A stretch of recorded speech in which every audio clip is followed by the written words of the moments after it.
Hello guys. आज हम इस वीडियो में टीचिंग मेथड का नेक्स्ट पार्ट करेंगे, जिसमें हम प्रॉब्लम सॉल्विंग मेथड डिस्कस करेंगे। इसको हिंदी में बोलते हैं समस्या समाधान विधि। इसको इन्वेंटर किसने किया था? Socrates and Saint Thomas. It is based on mental process, क्योंकि इसके अंदर सोल्यूशन तक जाने के लिए हमें एक सिस्टमेटिक वे के साथ चलना पड़ता है, इसलिए हम इसको क्या बोलते हैं? मेंटल प्रोसेस और scientific process. Teacher has given the problem. Teacher क्या करेगा? स्टूडेंट को एक प्रॉब्लम देगा। Student use is previous knowledge. Student previous knowledge को यूज़ करके उस प्रॉब्लम का सोल्यूशन फाइंड आउट करने की कोशिश करेगा। और जब सोल्यूशन उसको फाइंड आउट करना होगा, प्रॉब्लम से सोल्यूशन तक जाने के लिए वो डिफरेंट डिफरेंट अल्टरनेटिव सोल्यूशंस के बारे में सोचेगा। हाइपोथेसिस बोलते हैं हम जिसको। हाइपोथेसिस का मतलब एक क्वेश्चन के जितने पॉसिबल सोल्यूशंस हो सकते हैं उसको हम क्या बोल सकते हैं? हाइपोथेसिस। ठीक है। उन सॉल्यूशंस को सभी सारे के सारे सॉल्यूशंस को सोचते हुए उसमें से बेस्ट सॉल्यूशन को चूज़ करेगा। देन उसके बाद वो टीचर के सामने रिप्रेजेंट करेगा। ठीक है। तो ये चाइल्ड सेंटर्ड मेथड है, क्योंकि इसके अंदर स्टूडेंट सोचेगा, अपनी तरफ से आंसर सोचेगा, उसकी रीजनिंग स्किल्स डेवलप होंगे और उसकी लॉजिकल थिंकिंग डेवलप होगी, प्रॉब्लम सॉल्विंग एबिलिटी बढ़ेगी और साथ में उसकी डिसीजन मेकिंग हैबिट में भी डेवलपमेंट होगी। चाइल्ड सेंटर्ड इसलिए भी बोलते हैं क्योंकि हम इसके अंदर करके सीखेंगे। बच्चा है जो करके सीखेगा, ना ही उसको रेडीमेड मटेरियल दिया जाएगा। ठीक है। उसको रटने के लिए कुछ नहीं बोला जाएगा, बच्चा करके सीखेगा। ठीक है। इसलिए हम इसको बोलते हैं चाइल्ड सेंटर्ड मेथड और डेमोक्रेटिक मेथड। इसके स्टेप्स कितने हो सकते हैं? चरण, सोपान, पद हम इसको हिंदी में बोलते हैं। देखो हिंदी में किसी भी शब्द के काफ़ी सारे आगे मतलब सेम मीनिंग से काफ़ी सारे शब्द हो सकते हैं। तो आप ये सारी चीज़ें तो इंग्लिश में ही कीजिए। आई वुड सजेस्ट यू कि ये जो है स्टेप्स, ये चीज़ें आप इंग्लिश में ही करने की कोशिश कीजिए, ताकि आपको पेपर में कन्फ्यूज़न ना हो। तो सबसे पहला है हमारे पास step identify and defining the problem. देखिए, अब इसके अंदर मैंने क्लास के बच्चों को बोला कि बेटा, स्कूल अगर आपके घर का इलेक्ट्रिसिटी बिल, अब मान लो अगर आपके स्कूल का इलेक्ट्रिसिटी बिल बहुत ज़्यादा आ रहा है, तो इसके कितने पॉसिबल सॉल्यूशंस हो सकते हैं, जिससे हम बेस्ट सोल्यूशन बताइए जिससे हम आपके स्कूल का इलेक्ट्रिसिटी बिल कम कर सके, रिड्यूस कर सके। तो सबसे पहले स्टेप में क्या करेगा? स्टूडेंट प्रॉब्लम को एनालाइज करेगा, सोचेगा कि इसके बारे में क्या क्या चीज़ें हो सकती हैं। तो सबसे पहले वो देखेगा कि पर यूनिट चार्जेस कितने हैं, और सेकंड में देखेगा कि इस टाइम हमारे बिजली के हमारे जो यूनिट्स हैं स्कूल के इलेक्ट्रिसिटी यूनिट्स जो एक महीने में कंज्यूम हुए हैं, वो टोटल कितने हैं। ठीक है। तो तभी वो सोचेगा कि हम कितना रिड्यूस कर सकते हैं। तो फिर उसके बाद वो पॉसिबल सोल्यूशन सोचेगा। पॉसिबल सोल्यूशन क्या हो सकता है? हम हर एक क्लास में एक मॉनिटर बना देते हैं, मतलब जिसका सिर्फ और सिर्फ क्या काम होगा, क्लास से बाहर जाते हुए जब सारे बच्चे क्लास में नहीं हैं, तब उसको क्या करना होगा? सारे जो बटन्स है वो स्विच ऑफ करने होंगे, फैंस, ट्यूबलाइट सब ऑफ करना होगा। ठीक है। सेकंड क्या हो सकता है कि हम एक हर एक बोर्ड के ऊपर बोर्ड के साथ एक स्लिप लगा देते हैं कि आपको यहाँ से गुजरने से पहले, अगर इसको कोई यूज़ नहीं कर रहा है, या अगर मान लो कॉरिडोर्स में कहीं पे फ़ैन लगा हुआ है, हम उसके स्विच बोर्ड के साथ हम क्या कर सकते हैं? एक मतलब लेबल लगा सकते हैं कि अगर यहाँ पर कोई भी नहीं है, nobody is getting the benefit from this fan, आपको क्या करना है? इस फ़ैन को बंद करना है। थर्ड सोल्यूशन हम क्या कर सकते हैं? हम जितनी जो डिवाइसेस यूज़ कर रहे हैं, मान लो वो 50 वोट की है, तो हम उससे थोड़ा कम वॉट का बल्ब या कम वॉट का बल्ब यूज़ कर सकते हैं। तो ये इसके कुछ पॉसिबल सॉल्यूशंस हैं। ठीक है। उसके बाद उसने मतलब फिर उसके बाद वो एक बेस्ट सॉल्यूशन चूज़ करेगा, जिसमें उसको पता चलेगा कि मैं क्या कर सकता हूँ। देखो, इलेक्ट्रिसिटी अगर कंज्यूम ज़्यादा हो रही है, हम क्वालिटी कम नहीं कर सकते। हम बच्चों को हमें पूरी लाइट देनी पड़ेगी। हम लाइट या उसकी जो वॉटेज है वो मतलब जो वोल्टेज है उसको कम नहीं कर सकते। हम क्या करेंगे? हम अगर लेबल भी लगा देते हैं, तो उसका कोई खास बेनिफिट नहीं मिलेगा, क्योंकि आते जाते कोई भी उसको नहीं पढ़ेगा।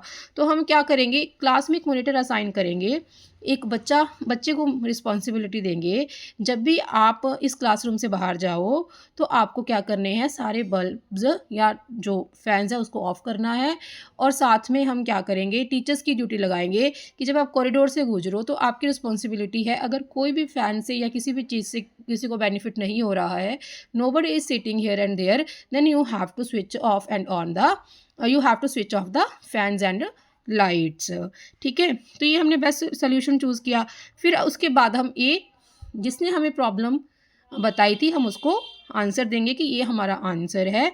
देन उसके बाद वो क्या करेगा, आपकी जो सोल्यूशन आपने दिया है उसको क्या करेगा, इवेल्युएट करेगा कि हाँ ये सही है, और उसको एक रूल बना देगा स्कूल के लिए। तो यहाँ पे हम देखते हैं हम स्टेप्स के ज़रिए identify and defining the problem. तो यहाँ पे टीचर ने बच्चे को प्रॉब्लम दी कि इलेक्ट्रिसिटी का बिल हमें कम करना है। ठीक है, एनालिसिस ऑफ द प्रॉब्लम। अब स्टूडेंट क्या करेंगे, उसका एनालिसिस करेंगे, पिछले बिजली के बिल देखेंगे और यूनिट्स देखेंगे, यूनिट वाइज कितने चार्जेस हैं वो देखेंगे, और उसके बाद वो ये भी देखेंगे कि हमारे स्कूल में कितने ज़्यादा फैंस हैं, कितने ज़्यादा बल्ब्स हैं, और उसके बाद कितने ज़्यादा बड़े हम हाई वोल्टेज की चीज़ें यूज़ कर रहे हैं, फ्रिज वगैरह, एसीज़ वगैरह हमारे स्कूल में कितने हैं। Formulate hypothesis. अब बेस्ट सॉल्यूशंस, हम बहुत सारे जो ऑल्टरनेटिव सॉल्यूशंस हो सकते हैं, मतलब जिसके ज़रिए हम इलेक्ट्रिसिटी बिल कम कर सकते हैं, वो डिसाइड करेंगे। टेस्टिंग हाइपोथेसिस में हम देखेंगे कि हम कौन कौन से जो हमारे सॉल्यूशंस हैं उनको हम अप्लाई कर सकते हैं। ठीक है, अब हमने मान लो एसी यूज़ किया हुआ है, हमने 1.5 टन की बजाय 1 टन का एसी यूज़ कर लिया, अब वो क्या कर रहा है, अब हमारे क्लासरूम को वो ठंडा ही नहीं कर रहा, तो ये एक बेस्ट सोल्यूशन नहीं हो सकता। हम क्वालिटी के साथ कॉम्प्रोमाइज़ नहीं कर सकते। तो वो सारे के सारे सोल्यूशंस को क्या करेगा, चेक करेगा, देन उसके बाद चूज़ द बेस्ट मेथड। अब उसमें से एक बहुत जो बेस्ट मेथड है उसको वो चूज़ करेगा, टीचर को बताएगा। अब टीचर उसके बेस्ट मेथड जो भी उसका आंसर होगा उसके ऊपर इवेल्युएट करेगा, उसको चेक करेगा, और अगर उसको सही लगा तो उसको क्लास के सामने या स्कूल के सामने रिप्रेजेंट करेगा। तो ये है हमारा प्रॉब्लम सॉल्विंग मेथड। इसके अंदर सब कुछ देखो स्टेप्स के अंदर हो रहा है। It is systematic method. ज्ञानी ने क्या बोला इसके बारे में, it is a set of events in which human being uses rules to achieve some goals. जो ह्यूमन बींग्स हैं रूल्स के ज़रिए किसी एक गोल को अचीव करने के लिए बहुत सारे स्टेप्स से होकर गुजरते हैं। करेक्टरिस्टिक्स क्या हैं, अब इसकी विशेषताएं क्या हैं, ये स्टूडेंट की प्रीवियस नॉलेज से रिलेट करता होना चाहिए। मान लो स्टूडेंट को इलेक्ट्रिसिटी बिल का ही नहीं पता, उसको यही नहीं पता ये इक्विपमेंट्स इलेक्ट्रिसिटी पे चल रहे हैं। अब सेकंड क्लास के बच्चे को अगर ये प्रॉब्लम देंगे तो उसको कुछ भी समझ में नहीं आएगा। 7th-8th क्लास का बच्चा इस चीज़ को समझेगा, तभी हम उसको ये प्रॉब्लम असाइन करेंगे। तो उसको एटलीस्ट प्रॉब्लम के बेसिक्स के बारे में नॉलेज होनी चाहिए। Must be useful. ऐसा नहीं है हम उसको उसके करिकुलम से बाहर ही कोई प्रॉब्लम असाइन कर दें। ठीक है, ऐसा नहीं होना चाहिए। जो प्रॉब्लम दे रहे हैं उसके लिए यूज़फुल होनी चाहिए, सोसाइटी के लिए यूज़फुल होनी चाहिए, based on their interest and perspective. उसके इंटरेस्ट के हिसाब से प्रॉब्लम होनी चाहिए। मान लो अगर कोई बच्चा मैथ्स में अच्छा है तो हम उसके साथ मैथ्स की प्रॉब्लम ट्राई कर सकते हैं। अगर कोई बच्चा साइंस में अच्छा है तो उसके साइंस से रिलेटेड प्रॉब्लम डिसाइड कर सकते हैं। Develop reasoning and logical reasoning. तो उसकी जब वो इतने सारे स्टेप्स ढूंढेगा उसमें से बेस्ट स्टेप ढूंढेगा तो उसकी रीजनिंग स्किल्स क्या होंगे, डेवलप होंगे। Effective method of experiential learning. अब उसके प्रीवियस नॉलेज को वो और ज़्यादा क्लियर करेगा, जिससे उस प्रीवियस नॉलेज को एक प्रैक्टिकल प्रॉब्लम को सॉल्व करने के लिए यूज़ करेगा, जिससे उसका एक्सपीरियंस बढ़ेगा। तो इसी को हम क्या बोलते हैं, experiential learning. It is child centred method, क्योंकि चाइल्ड करके सीखेगा, इसलिए हम इसको क्या बोलते हैं, चाइल्ड सेंटर्ड मेथड।